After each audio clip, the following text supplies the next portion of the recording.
Well, ladies and gentlemen, I am blessed. And I am blessed because I have the good fortune to lead a conversation on the topic of leading modernization and measuring value with 4 of the brightest executive minds in Australia today. And so what we're going to do in this conversation is, it really boils down into 2 topics. What is modernization in their view, and how do you lead it? And the second aspect of it is, what constitutes value and how do you quantify it? So I'm going to start with the first thing, and I'm going to go to you, Abdullah. But I'm going to start with Abdullah because I talked to these people beforehand, and Abdullah, the advice you gave to me was that it was the responsibility of the CIO to be the agent provocateur in the business, and that if that business isn't 1 step ahead, it's 2 steps behind. So can you outline a bit more about your views there? Sure. I think at the executive level, every C-level exec has a role of being the agitator. And technology doesn't need to stay within the confined boundary of technology. If you have a vision and a mission and ambition, you drive that one forward to have more of a healthy tension around the C-levels to be able to have a view of what future holds. I think that's quite important. And what I mean by if you don't stay 1 step forward, you're 2 steps behind because technology is evolving, business models are evolving. If you're not actively working on a new generation of revenue streams, you're only focusing on what you know, you're falling behind from the curveball. So that's what I really think is really important. And as part of that, modernization isn't, and Rocky actually really summarized it really well in the previous session, it's not a 1 every 10 years of modernization program that you do, which leapfrog you for a few years, then you again go back again. So it's the incremental modernization is quite important, which need to be embedded in the DNA as you do that as part of that as well. Angela, one of the things you said to me was that the CIO needs an entrepreneurial spirit. They've got to take bets on the future. That could be quite a risky strategy if you get those bets wrong. What's your thinking here? It is very risky, but we wouldn't be disrupting the business if we didn't actually think far enough ahead. So there's been examples where I've got it wrong, and I've been really happy to have got it wrong, but they've always led into something very different. So by getting it wrong, I actually was able to showcase a deficit in our own digital literacy. So that then allowed everyone to focus on upskilling their digital skills, and this was back in 2018. So for me, the looking far enough ahead and being able to say this is where our organisation needs to be, sometimes not everyone can see that. And I had my performance review 2 days ago, and one of the comments from one of my esteemed colleagues was, Ange can often see far enough ahead, we just need to be reminded that this is the journey that we're on. So it's about reminding everybody where we're actually going. And I think it was my managing director that actually called that out to me. I went, okay. David, can I bring you in? Because you said you've got to work in 2 mindsets. You've got to work in the mindset of the present and the mindset of the future. Can you elaborate a bit more? Yeah, look, the reality is there's multiple gears that everyone has to deal with. And not everyone in the organisation needs to be doing that, but there needs to be enough people that are actually thinking ahead as part of any organisation. But you can't, avoid looking at the current as well and where you're at. So certainly as a Group Chief Technology Officer role, that's part of my job is to understand what the disruption is in terms of where it's coming from, what it looks like, and help our business and our multiple people around the organisation understand that, including the board and so forth. But at the same time, we're solving real problems today, and getting that balance right is the challenge of everyone in these sorts of roles. Okay. Eleanor, you impressed on me that you're not a technologist. Yes, that's right, yes. But you're the eyes and ears of the business here, and you strongly pushed at me that actually the responsibility of what constitutes value in what's done in IT has to be articulated at the business. Are you talking in conflict with what Abdullah and Angela are saying here? I don't think so. I think it's, for me, more and more the importance of genuine partnership between sort of business units, P&L owners, and their technology colleagues. Because I think that the sort of, when we talk about things like modernisation and, where do you start? What matters? How do I prioritise A versus B versus C? What's the outcome that really matters here? What matters less? Like, all of those choices can have a technology answer and can have a business answer. And I think it's the, kind of obligation of both CIOs and their, business colleagues to actually jointly solve and articulate, those questions and those answers together, because I think that's the way that you then have, modernisation as the example that genuinely pulls through and enables business strategy, not just technology for technology's sake. Abdullah, you stressed to me that there's healthy friction between the CIO and the CEO, and that you should look for friction sometimes because friction pushes each other.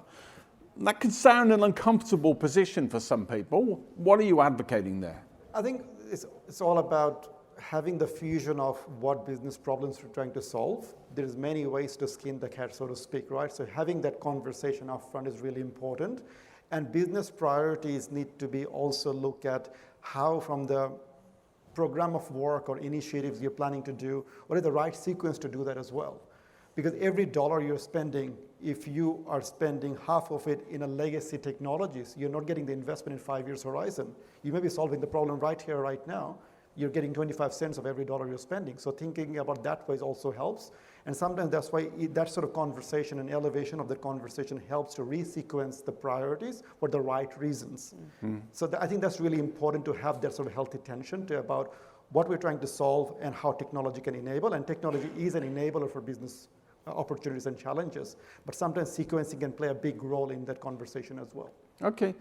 David, one thing you said to me beforehand, that when you were at Deutsche Bank, it was a 10-year journey on a transformation. It was quite easy for you in the sense that you had continuity of the executive leadership. You've gone to Westpac, which people would say has been quite a turbulent place for the last few years. Maybe not the same benefit of a stable leadership. How do you do transformation and change when you don't have that stability? Yeah, Peter, it was actually DBS, not Deutsche Bank. So sorry, DBS in Singapore, that's all right. And that'll probably make more sense to your audience than given the transformation DBS has been through. So look, one of the fundamental things for the transformation that did happen with DBS, there was probably 5 or 6 key things that you'd say were catalyst items. One of them was the enduring leadership, right? And that was paramount. And right from the executive, the CEO, the board as well. And I think Westpac's certainly it's had its changes leadership more recently, but in many ways I look at that we've got a new set of leaders that have just all come on board, and so we're going to build some longevity hopefully around that. Without that sort of longevity and that handover, it's very hard to build that enduring transformation engine. It comes from the top down, and that executive leadership is really, really key, I think, there. One thing I'd like to pick up on some of the previous comments, and even I used it in my own language, this idea of business and tech, being 2 separate things, I think we'll see evaporate over time as well. Certainly the technology people that come from a technology background that work in my part of the organisation are really edging towards that business and contribute to business language. And certainly the CEO of DBS, Piyush Gupta, anyone who hears him speak, he can talk fluently on blockchain and APIs and all sorts of things. So I think, we're seeing that sort of amalgamation of roles and entities. That us and them and us just needs to disappear, I think. Okay, well, one thing we spoke beforehand about, Eleanor, was the need for resiliency in the environment, that you've got to earn the right to play, where David's saying, and a lot of people come in with an organisation that needs to be overhauled and do all of that sort of work. How do they get that credibility in that context? But I think both sort of David and Abdullah have made that point around actually the imperative to be operating not at two speeds, but kind of multiple speeds. And I think there's absolutely an imperative to have a safe and resilient and stable kind of set of core systems. But the responsibility doesn't begin and end there, right? Or it might begin there but doesn't end there. And I think being able to demonstrate success, right, then actually just over time, much more creates the headroom both within the organisation and kind of, within the executive team to be thinking, more aspirationally, more, kind of visionary. I think, when everyone's in bunker down crisis, we're having outages mode, right? Like nobody's able to kind of elevate themselves to think more strategically. And actually just picking up on something David said, I completely agree on this. Over time, I think we're starting to see it. I think it'll only accelerate a little bit the collapsing of the boundaries and certainly the expectations around professional experience. I think increasingly, and certainly in financial services where I spend a bunch of my time, the expectation of the technology fluency of a product leader is just, streets ahead of where it was, even 5 years ago when, those people could reasonably expect that they just kind of tip it over the fence to tech. Whereas, these days, and I think ever more, that's less and less sort of tenable as yeah. Can I bring in David on that though? I mean, if it's IT's responsibility to be business literate, I think you said to me it's also the business's responsibility to understand technology. They can't just say that's all too hard. How do you get some ownership of that area for them? Yeah, becoming a learning organisation, was one of the most important things that we did at DBS, right? How do you instill that learning piece? And we ran academies and schools, back to school programs and all sorts of things to help with that. I think it comes from having the intent of people wanting the desire to learn and to push. If they don't, you can't push it down them. But I think, it comes again from the top down. If you see your CEO who, in my sense, Peter is ex-CFO, who's prepared to roll up the sleeves, spend hours learning technology, understanding it, then that ripples down, that gives people the inspiration. So I think you've got to make the technology and the education available to them. You've got to give them opportunities, but it comes from inspiration of wanting to know it and understanding it's part of their role going forward, and vice versa. As you said, the technology need to have an understanding of what it means to handle payments in a bank and what it means from a customer experience. So it's both ways. Okay.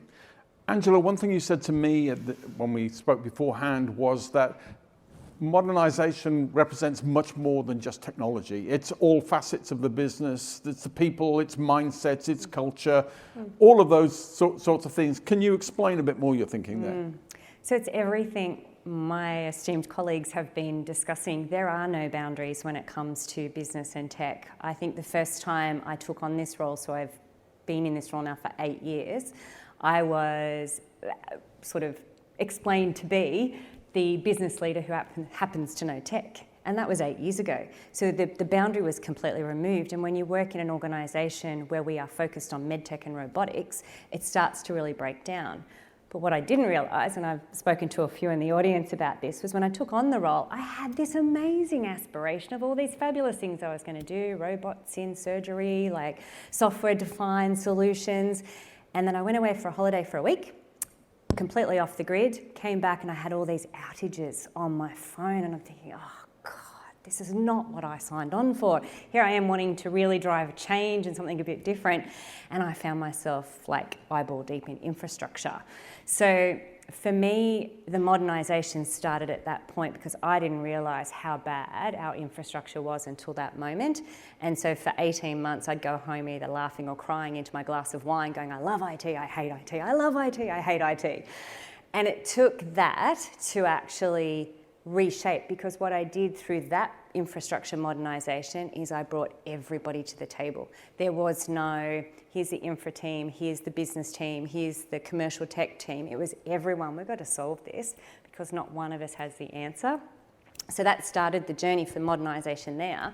But what I quickly realised is that whilst we were in that environment and all learning from each other, we were a very small subset of the organisation who was starting to learn from each other. And I was fortunate. I came from a commercial background into cybersecurity, so I kind of flipped that way to what David was saying about the different learning experience. So we flipped it back. We brought a lot of our traditional business partners into the technology team and started to help them understand agile methodology as a tech function, and that was about 2015 we started that journey. And it really changed the entire organisation because everyone was speaking the same language. Our narrative was around sprint. We understood how each other worked. We got the pain points immediately because we were, developing things quickly and deploying. And I guess the success for me, at one point, I had that moment where my CEO, so managing director, said, we are on a continuous improvement and a continuous deployment plan. And I went, oh my God, I can retire. Excellent. Yeah. Well, I want to come in there because what I heard from you there was that infrastructure in some ways was a burning platform and fixing that was the thing. You were talking to me about the value of burning platforms. David has a slightly contrary view on burning platforms, but I want to bring in you in terms of that model, that using that burning platform as a chance, but not stopping there, going beyond that. Could you elaborate there? Touching on the point is, if you look at modernization, I believe you have to look at the foundational thing first, because often many organizations have taken, I call it the digital lipstick. It looks quite good from the outside, actually inside is actually burning platform. Yeah. Right. So you have to get the foundation correct to be able to get all the other capabilities, all the other UIs and everything else to look at very modern from the customer experience perspective. That's quite important. And at AMP, we took exactly the same approach, taking the foundational things right. So everything that we do is strategic from the hosting perspective, platform perspective, and so forth. And another thing is burning platform is often it's a blessing in disguise in a way. It gives you the ammunition to get the right attention and the momentum that you require to solve the problem for today and also trying to prepare yourself for the future. You cannot be future ready, you can prepare yourself for the future. I think that's the way I think it's really important to utilize those things and never seize the opportunity or forget to seize the opportunity to explain what that burning platform actually looks like.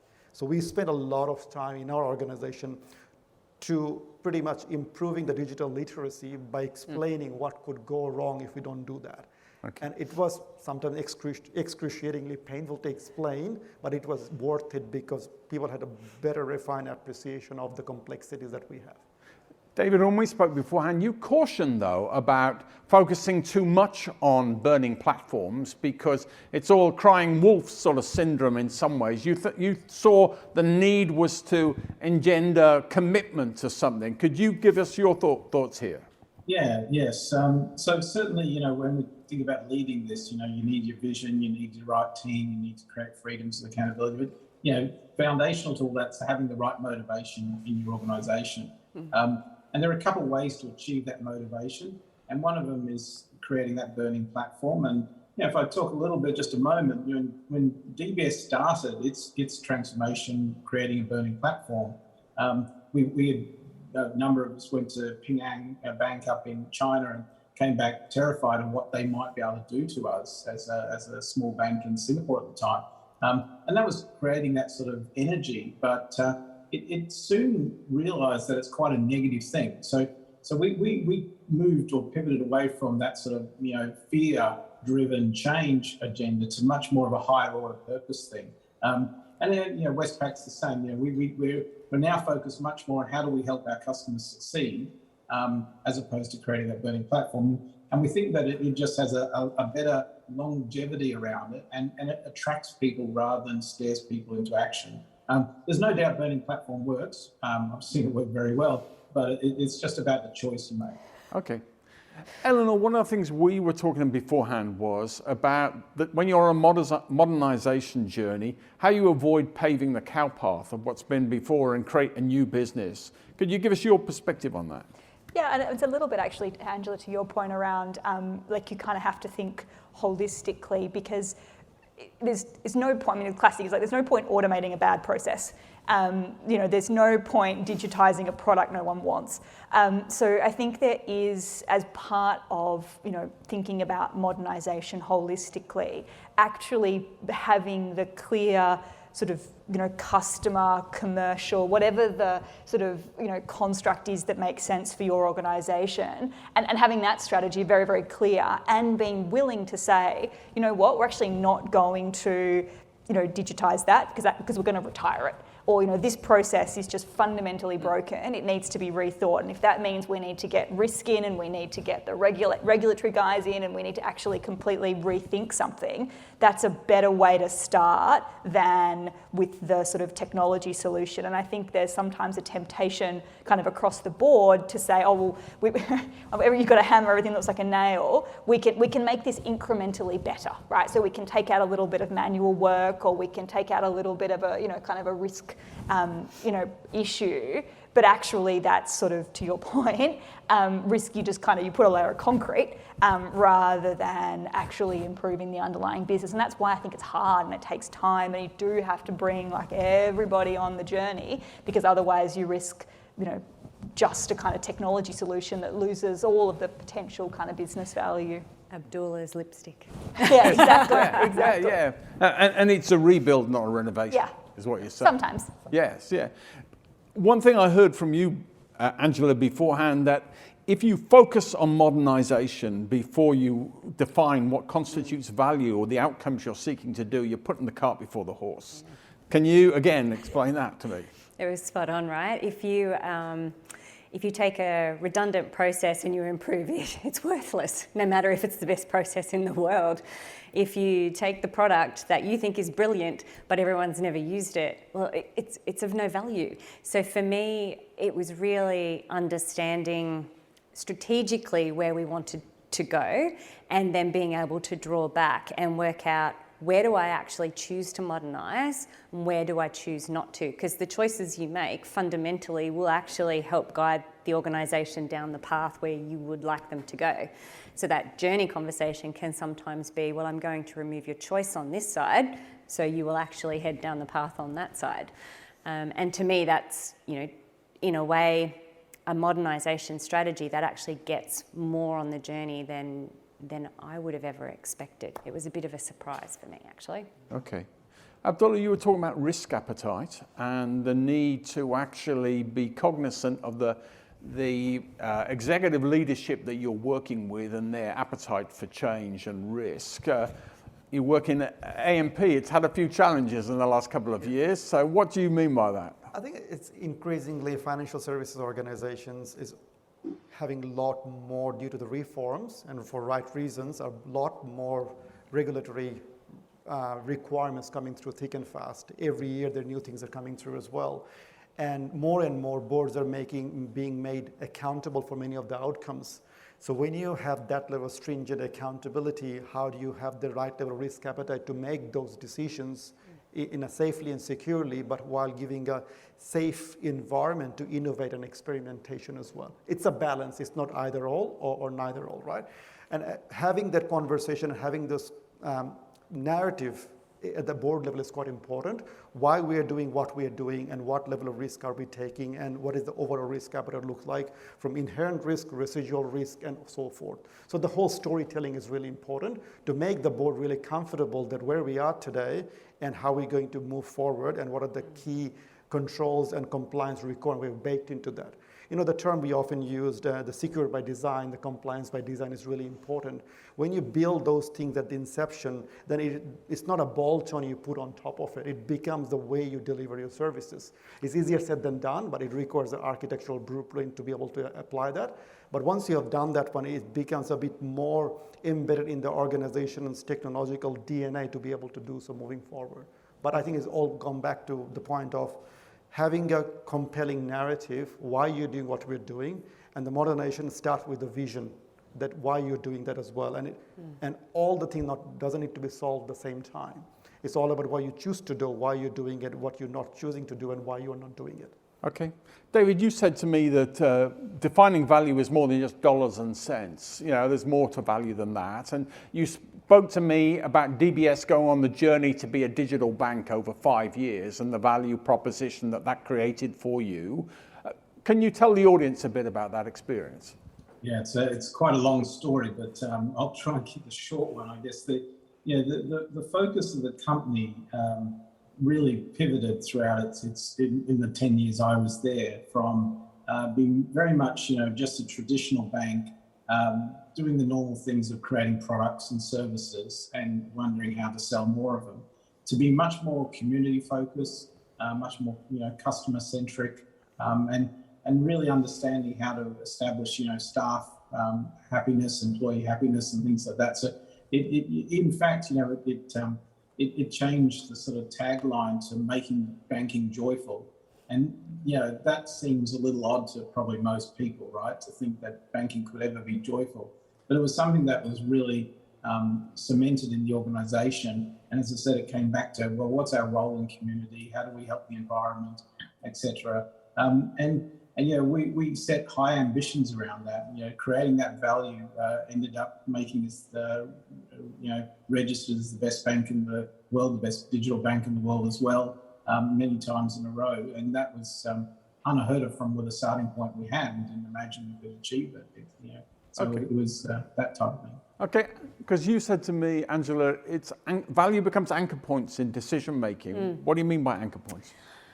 So it's the focus conversation that we're having. The value actually helps you determine the path that you would actually take. So throughout the strategy, there's, rare that you'll ever have, a broad strategy anymore. They're quite short and sharp depending on the business that you're in. But the anchor points actually determine what the next value creation will be. So for example, I might have focused on a wearable software solution, and the value from that actually created more of a digitized platform and an ecosystem. So I threw away the wearables component and I kept the ecosystem. And the value derived out of that was, to what Eleanor's point was, that the business could see where that was going to embed itself into its strategy. So for me, as I go through the process, I actually sometimes have to just discard something that I thought was actually going to create value. And it's that point of removing some of this waste as I go along, and the anchor point helps me make sure that I'm coming back to that vision and that strategy that I need to actually help fulfill. It gives you context for things, and makes more effective decisions in that sort of stuff. I'm going to bring you in, Abdullah, on the issue of value.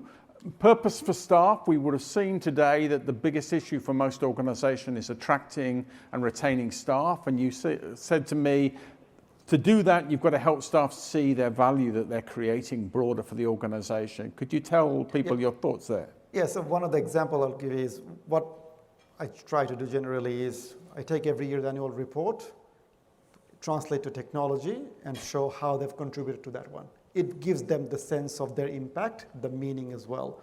You could do many other ways, so it doesn't have to be an annual report, but that's the way to explain that what you do counts, and this is the way it's being counted towards, really. So that's one way to do it, and that actually shifts the conversation anyway, that they can see through what they do day in, day out in a really seamless way, and it makes sense to them as well. So that's one way to do it. And often you'll see is when we create value from technology perspective, you need to sit with the business to understand the value. Often we can be really fixated with some of the things which we believe in technologies as value, which may not be welcomed or important by the business as well, and vice versa. So that conversation, and going back to Dave's point, is the converging of business and tech is happening more and more so. And when you do that, not necessarily that's the only way to do it, but when you do the agile workforce transformation or that sort of changes, that bring it together, and you have that direct line in terms of conversing that what are the actual agreed value? Why we're doing what we're doing? Be it tech, be it business, doesn't really matter. What is the outcome for the customers, for our employees, for shareholders, whatever the outcome may be? That helps to break down those barriers that we have created notionally for years and years in the past. And you said from that you could build a winning mentality because you've got the outcomes that generate value and people feel a sense of achievement in Absolutely. their Absolutely, yeah. And on top of that, what we try to do is we automate some of the scorecards in a dashboard perspective. So monthly basis, when they look at it, that gives a sense of, okay, we have achieved that. Teams create their own targets. We don't create the targets, they create the targets to fulfill what are the quarterly or 6 monthly, the sprints, whatever the objectives they have. So they're essentially driving their own winning. We're just supporting them and galvanizing behind them as other way around to achieve the outcome they would like to achieve. So the recipe has changed a little bit. We talk about when to bring people and galvanize them behind an objective, we actually galvanizing them to do what they wanted to do through the guiding them from the behind. Okay. It's a slightly different recipe, in my opinion. Ellen, I'm going to give you the final word on this topic. So what do you think where's value play a part in attracting and retaining staff? I think it's hugely important, and actually reflecting a little bit on what David said, it's much more motivating to be making banking joyful than to be trying to protect yourself from a potential competitor, right? But I think for me, one of the really most inspiring things out of kind of all of the agile work that I've seen is precisely this idea that squads and tribes define their own purpose. And they define their own mission, and that then every kind of sprint, quarter, whatever the sort of cadence is, it's actually about, and I think that there's something just incredibly powerful about being able to connect what I do every day to something that is bigger than me, and I think personally, also with the team around it. And I think kind of having those ingredients together is incredibly sort of motivating for people. Well, ladies and gentlemen, can we please give a round of applause to our panelists?